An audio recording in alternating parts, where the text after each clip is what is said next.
Hi, I'm Ethan Johns, and I'm here with the Black Eyed Dogs today. Welcome to the Blues Kitchen.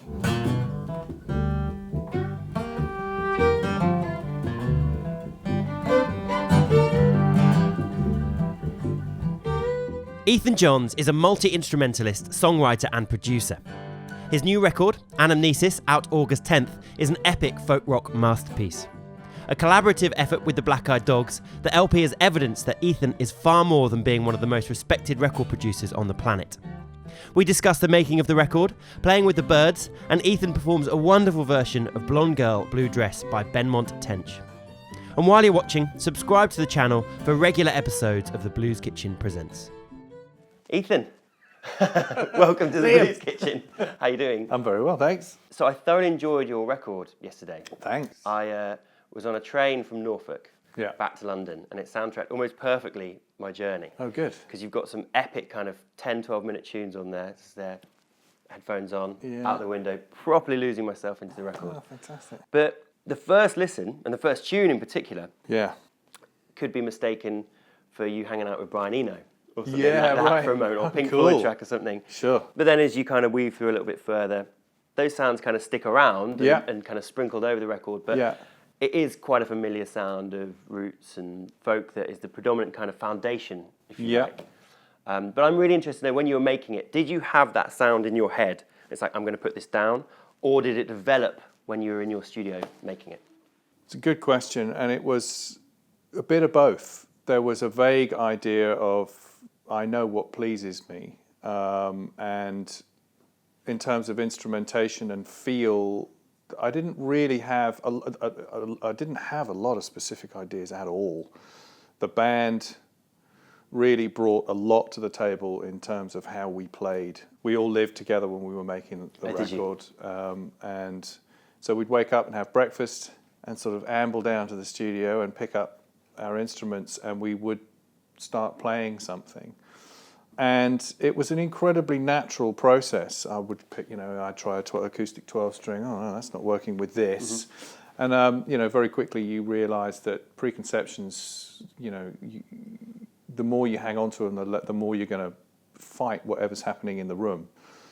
To make a really good band record, I think you've got to be aware of how you're fitting in with everyone else. And that's what makes the thing really flow. So I was wonderfully surprised at where we went with some of the sounds on the record. I think the thing has a very organic feel because we recorded it live and it's analog. That's something you've been a fan of, not just for your own records, but other records you make for other people. You very much get people to work live in the room, right?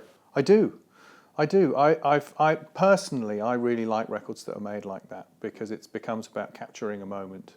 And I think that a lot of the magic that happens on records, in my opinion, a lot of the magic that happens on records is when you do get a group of people transcending in the moment. It isn't something that you can really plan. The really magic stuff isn't something that you can sit down and go, right, I'm going to do it like this. Something else takes over, and it's about being present. Yeah. Oh, it's a phenomenal thing. But you there's an incredible spiritual elevation that happens. You're a musician, you know what I'm talking about. When you hit that thing and, oh man, you're not in control of it really. It's way bigger than the sum of its parts. And you can't fake that. Plus, we're all improvisers. So I wanted to ask you about this. Yeah. So if you're... a lot of the arrangements that we came up with on the record, we would have discussions about how things might go, and this might happen here, and it may not. And there are instances where we would work it out, and we go, no, this is what we want to have happen at this point.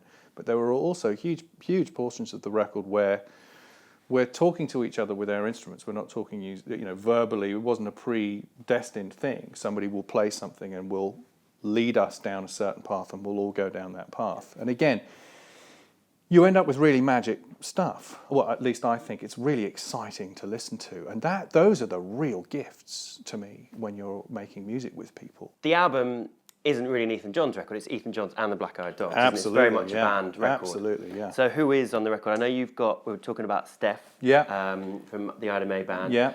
And then it's Jeremy Stacey. Jeremy Stacey. Because he's one of twins, isn't he? Yes. Jeremy's the drummer. I've been playing with Jeremy off and on for 7 years now. He's an incredible musician, great improviser, incredibly versatile, very in demand. He's in King Crimson at the moment, so he's quite busy with them. Yeah, Wow. and which is I didn't know he was doing that. Oh man, yeah, he's a phenomenal musician. They all are incredible. Nick Peeney on bass, who again I discovered depping for Rex, from the Neil Cowley trio, with Laura Marling. Oh, okay. And I opened for Laura years ago, and Nick was subbing for Rex, and he just blew me away. I just thought the guy was amazing, so I got his number. And we've been playing together ever since. Love playing with Nick.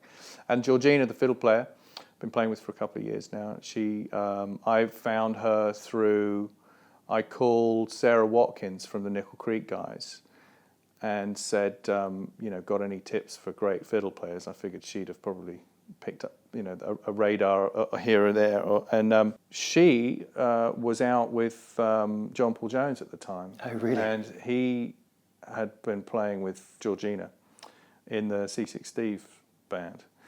And she is an extraordinary musician. I played with a great multi-instrumentalist called Chris Hillman. I've come across Chris, pedal steel player. Yeah, he plays steel, but he plays all kinds of stuff. He's a great guitar player as well.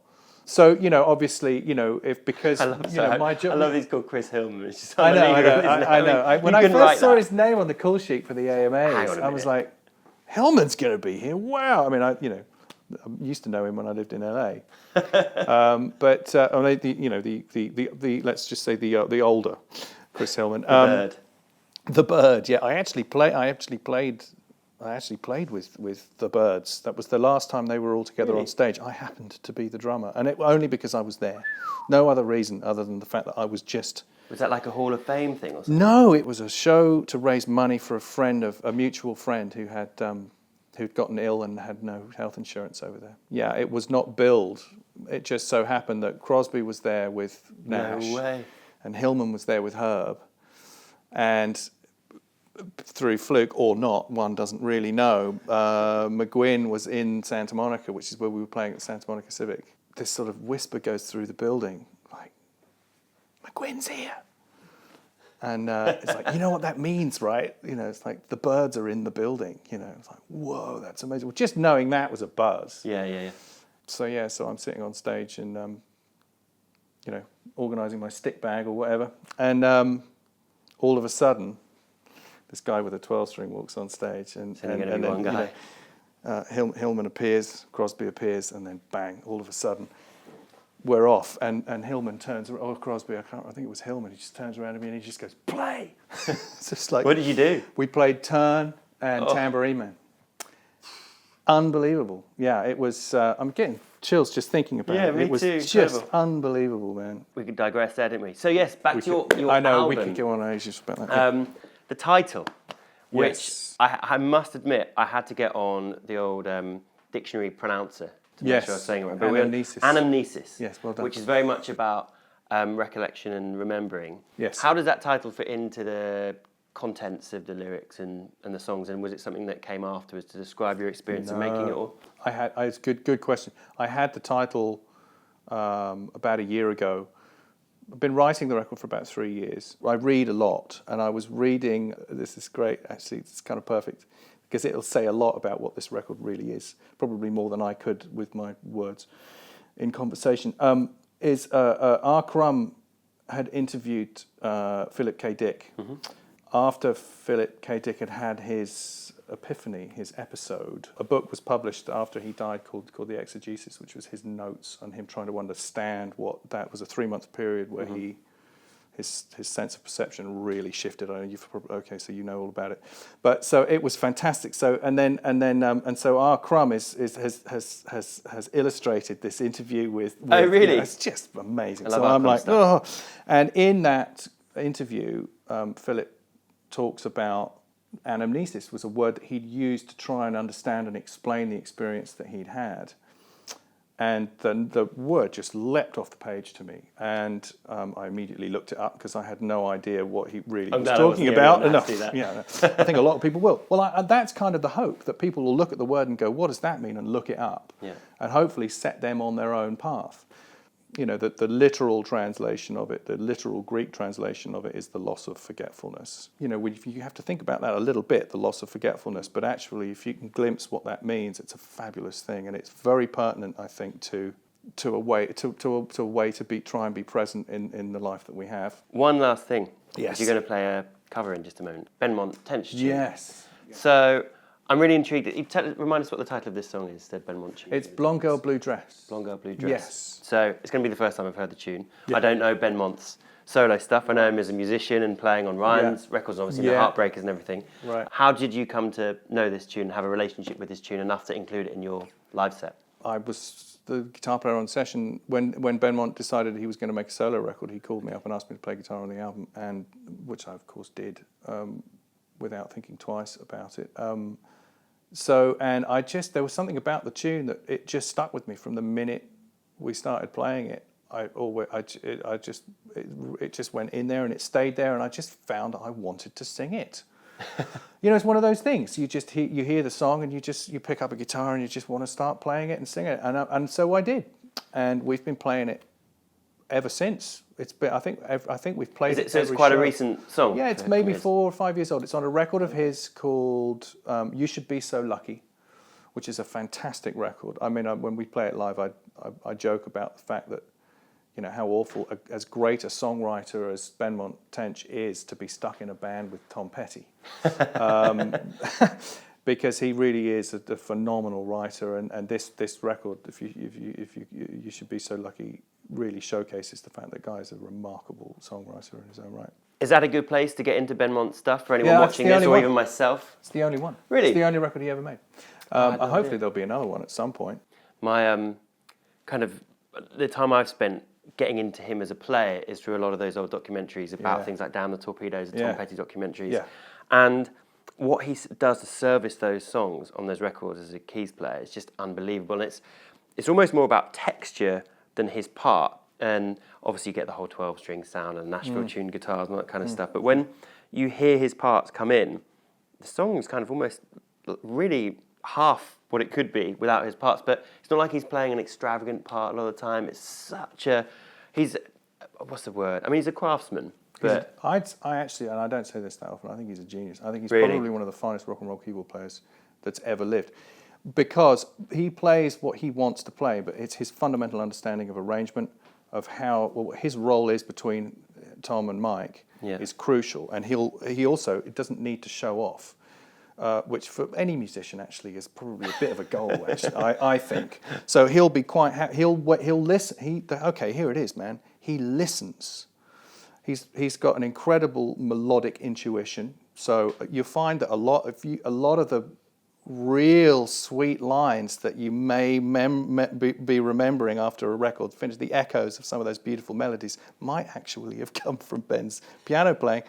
But he never overpowers anybody, never overshadows anybody. He just knows exactly what not to play when.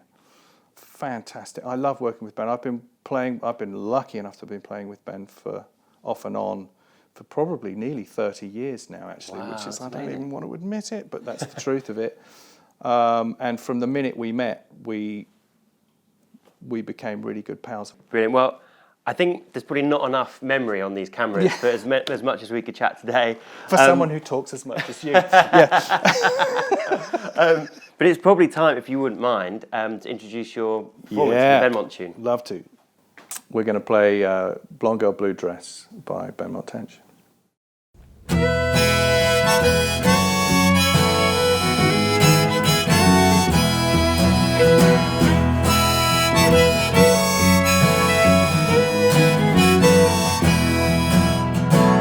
Blonde girl in a blue dress, she's walking away from me. She's standing so close, she's walking away. Green eyes on a blue day, blackbirds in a field of white. Blonde girl in a blue dress, she's walking away. Have you ever come so close? Have you ever just touched down? Have you ever come so close that you could almost red sun in the dawn sky, thunder on a summer's day. Blonde girl in a blue dress, walking away.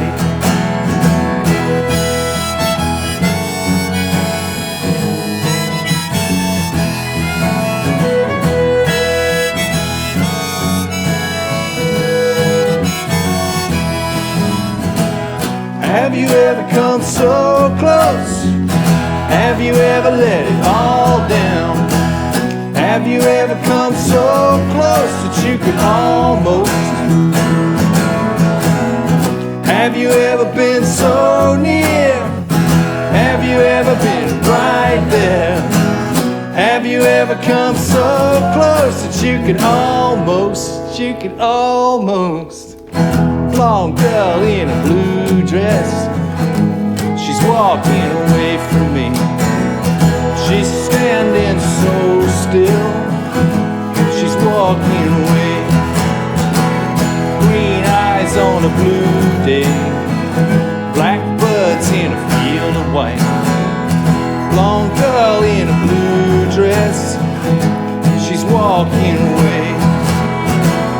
She's standing so close, she's walking away. She's standing stone still, she's walking away.